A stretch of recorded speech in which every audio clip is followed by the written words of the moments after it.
Okay. All right, good afternoon. We will begin in case 25M001076. It's entitled The People of the City of Marshall versus Leonard Jr. Cousino. Is that your name, sir? Cousino. Cousino. Leonard Jr. Cousino. Yeah, I keep mispronouncing it. I apologize.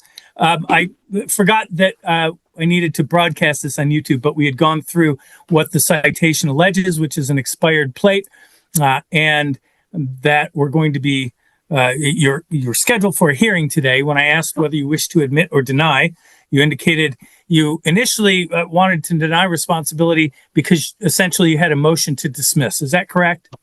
Yes, I had no motion to dismiss. And this motion was your first statement to the court was that you indicated the Michigan Motor Vehicle Code was not, at least this violation was not applicable to you because you weren't driving in a commercial sense. Is that correct? Yes, and I'd like to ask the officer if I was hauling anybody or unloading or loading anything in my car. Well, I will ask That was, the officer. yeah, it was commercial. Officer Dickinson, was there anyone else in the vehicle? There was not. Okay, and was well, Mr. Cousino. Cousino, you got it. I will get it right one of these times, and I'll keep getting it wrong. Yeah. I mean no disrespect. Okay, so I think that the officer would grant that you were not driving for commercial profit in any way. Yes. At least that's my understanding. Is that correct, Officer Dickinson? Affirm. Okay. So go ahead with your motion, I suppose, sir. I motion to have it dismissed. Well, on the basis just that the Michigan on Motor why? Vehicle Code. Okay. Yeah. Yes, hold on. The enhancement caused by the commercial MVC covered by the traffic law enforcement education. Yes or no? And then the Michigan Vehicle Code Act 300 of 1949. An act provides the registration, titling, sale, transfer, and regulations of certain vehicle operations upon the public highways of this state. So the Officers Act clearly states that only certain vehicles are liable to the Michigan Motor Vehicle Code. Do you know the vehicles are liable to be regulated? Answer yes or no. All vehicles. Well, it seems like you're reading from a questionnaire and it's I'm a reading flowchart of some sort. So the idea is, here's what I can tell you. Here's what I can tell you about the law. Okay. Yeah, it's about the law. Michigan Compiled Law 257.255, which is part of Public Act, well, the Michigan Motor Vehicle Code. Michigan 1949 Public Act 300 applies to it applies to any motor vehicle being operated on a highway or other place open to the public, whether it's for commercial purposes, for entertainment, for to reach a destination, for any purpose. If it's a motor vehicle and it's operated on the highways, Michigan Compiled Law 257.255 does apply. And the Michigan law does require that all motor vehicles, no matter what their purpose is, well, it doesn't. Michigan's compiled law, the Supreme Court ruled not against that. What case was that, sir? Hold on. Let me get it here. Okay, quoting from Grand Rapids, GH&M RY Company versus Stevens, ETAL 219 Michigan 332 1922 at 337. Okay, what does it say at 337 there? On page 3037, what does the Michigan Supreme Court say? It says 337, a highway is a public way for the use of public and general passage and traffic without distinction.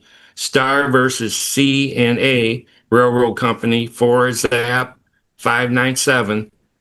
The restrictions upon the use of only such as are calculated to secure to the general public the latest practical benefit from the enjoyment of the easement. And the inconvenience must be submitted to when they are only such as an incident to a reasonable use under impartial regulations.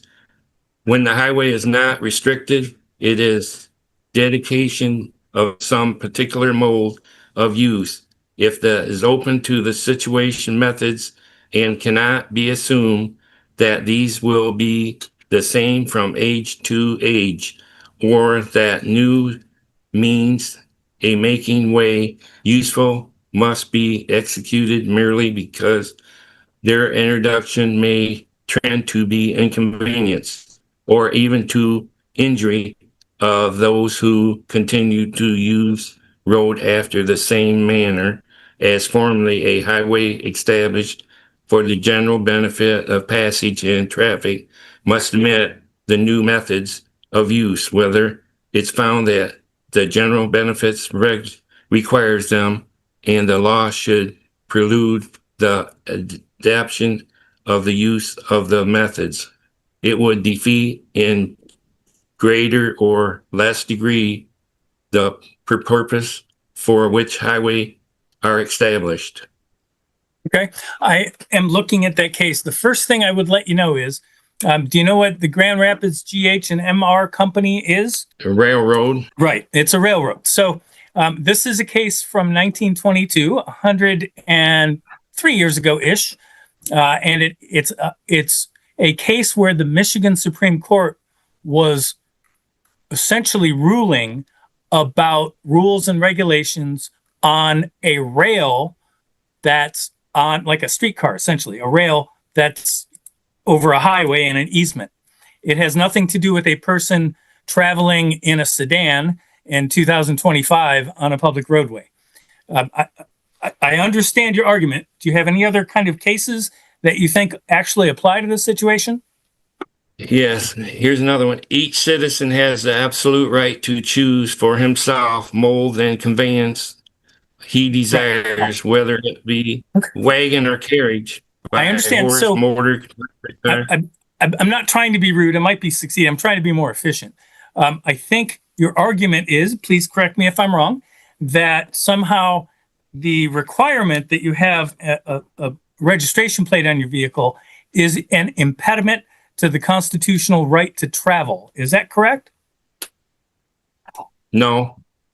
Okay. What are you telling me then? Ordinary use on a public road. Nothing What about commercial. I didn't say anything about commercial. No, I said, are you trying to tell me that the law that requires you to have a registration plate is illegal because there is a constitutional right to travel? Yes. No. What? No. Right. Okay, what are you telling me then? Ordinary use of the public road. Right. What about ordinary use of the public road?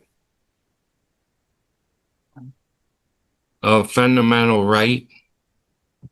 The right to travel. I'm familiar with the argument. It's been made by others. You're not the first and probably not the last to make that argument. I have ruled before, and I would rule again. The idea behind the thought that it's unconstitutional to require somebody to have a license plate on their car or to have insurance or something like that is an unconstitutional violation of the right to travel is simply not true. The Michigan Court of Appeals has decided that, and frankly, that's a misapplication of the phrase right to travel, because of course there's nothing that requires you to travel by personal motor vehicle and choose to do so voluntarily. And then if you do so, Michigan requires that you have insurance. It requires that you have a non-expired registration plate.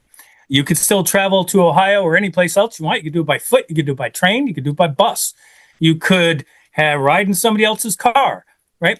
But the idea is not the right there is travel, no right. It's the requirement that you have a registration plate and that it be current does not run afoul of the U.S. Constitution's right to freely travel. Now, is there any other argument you want to make about your motion? It's just the right to use the public highway. Not to we all travel, have the right to use it, and the right to the right of the government in Michigan to say you can use this public highway only if you have an operator's license, you have a valid registration plate, and you have a minimum amount of insurance does not run afoul of the Constitution. Yeah, that's not what I see the law says. That's why. I understand we may disagree, but frankly, the Yeah. court interprets the law, and that's why I'm here. So I'm going to deny your motion to dismiss. Do you still wish to have a hearing on the case, or are you willing to admit that, on that day you did not have you had an expired registration plate on the vehicle?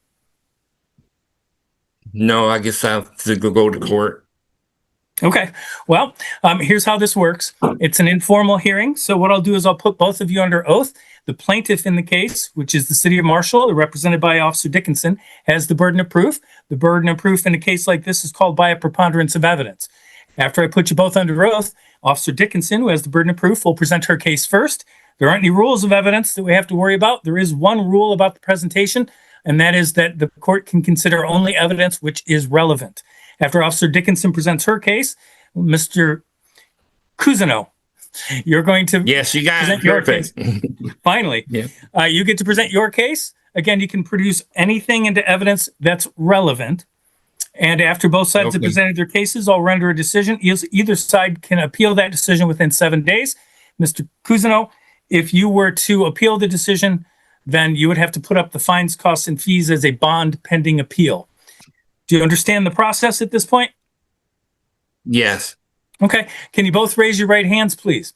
Do you solemnly swear or affirm the testimony you're about to give is the truth, the whole truth, and nothing but the truth? Officer Dickinson I do. and Mr. Cousino. I do. Very good. Officer, if you would begin, please. Around 7:57 a.m. on 4/25, I observed Mr. Cousino traveling on West Michigan Avenue with a green expiration date of July 2024 on his license plate. When I stopped him, he explained that it was in storage and that he didn't have the current registration and that somehow it got missed because he was moving because Ford was buying his house down in Michigan Ave.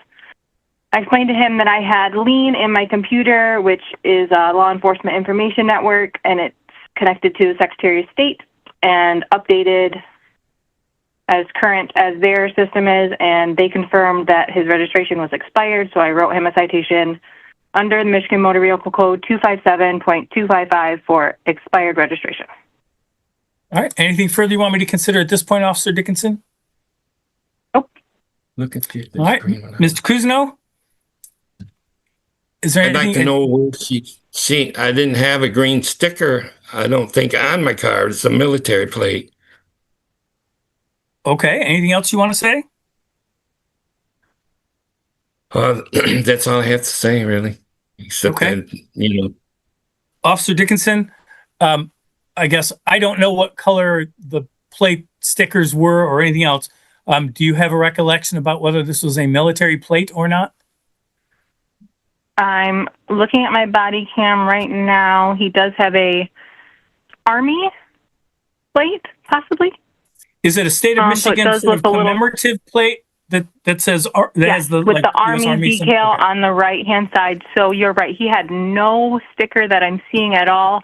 So I must have got the July 2024 date from the computer where it says the date that it expired. I'm mistaken. I did not see a green sticker. I'm sorry. That's all right. Mr. Cousino, are you the registered owner of the vehicle? yes, Okay. And I take it your birthday is in July? yeah. Okay.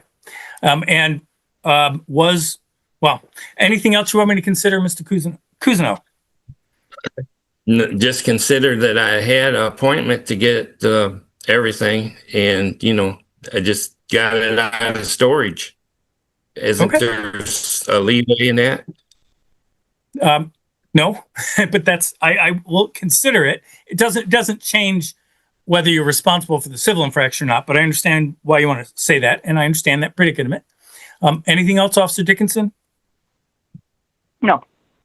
All right. Well, I've listened very carefully to the testimony, and it's pretty much undisputed that the defendant was operating a motor vehicle on West Michigan Avenue back on April 25th of 2025.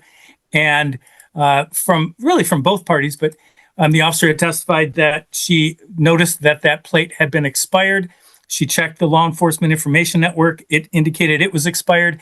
And Mr.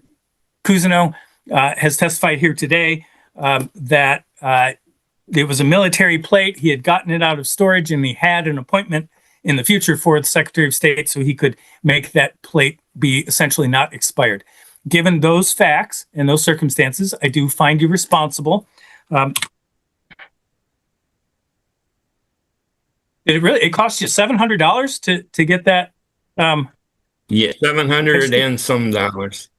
All right. It was over And 700. And you went and paid it? Yes. Yeah, I paid it when my appointment was up. Well, in light of that, I do find you responsible, but instead of assessing $110, what I'll do is assess $90 because I think the Secretary of State penalized you quite a bit financially. Yes. But I do obviously have to enforce the law as it's written. So what I'm going to do is indicate that I'm finding you responsible. You'll have to pay $90. Total fines, costs, and fees. Can you have that paid by July 15th, or do you need more time? Yeah. I got to get to Battle Creek. I moved now, so I'm ways away. I believe they have a way you can pay it online now, or you can pay it in the mail. If you use a credit card, yeah. If you use a credit card, they'll add a credit card fee. But do you want me to give you till the end of July? Will that help? Yes. Can they send a check to them, a personal check, or no? Yeah, you can. Basically, when you get a copy of the judgment, if you have any questions about how to pay it, you can call the district court clerk's office, which is the same number you called originally to say you wanted an informal hearing. Does that make sense? Okay. Yes. Do you have my right address now? Well, I don't know. That's the next thing I was going to ask. It's the notice that 9009 McCain Road. I don't think I have that. So hold on. Before we let you go here. All right. What's 9009 McCain Road. Parma.